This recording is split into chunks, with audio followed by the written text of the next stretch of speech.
कोल्हापूर जिल्ह्याच्या राजकीय वर्तुळाचं लक्ष लागलेल्या गोकुळदूत संघाच्या निवडणुकीबाबत उच्च न्यायालयाच्या कोल्हापूर सर्किट बेंचकडून आज महत्त्वाचे निर्देश देण्यात आले आहेत। कोल्हापूर जिल्ह्याच्या राजकीय वर्तुळात महत्त्वाची घडामोड।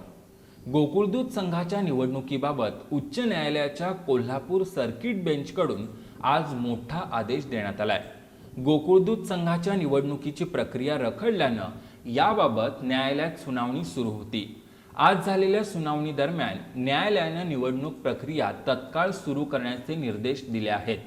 सर्वोच्च न्यायालयाने दिलेल्या 90 दिवसांच्या आदेशाची न्यायालयाने दखल घेतली। त्यानुसार शासन आणि दुग्ध विभागाने गोकुळदूत संघाच्या निवडणुकीचा कार्यक्रम तातडीने सुरू करावा असे निर्देश देण्यात आले। दरम्यान कच्ची मतदार यादी अद्याप प्रसिद्ध न केल्याबद्दल न्यायालयाने नाराजी व्यक्त केली। निवडणूक प्रक्रियेसाठी आवश्यक असलेली कार्यवाही वेळेत पूर्ण करण्याबाबतही न्यायालयाने स्पष्ट निर्देश दिल्याची माहिती आहे। निवडणूक प्रक्रिया तत्काळ सुरू करण्याचे आदेश देतानाच या आदेशाची अंमलबजावणी झाली नाही तर अवमानाची कारवाई होऊ शकते असा इशाराही न्यायालयाकडून देण्यात आला आहे।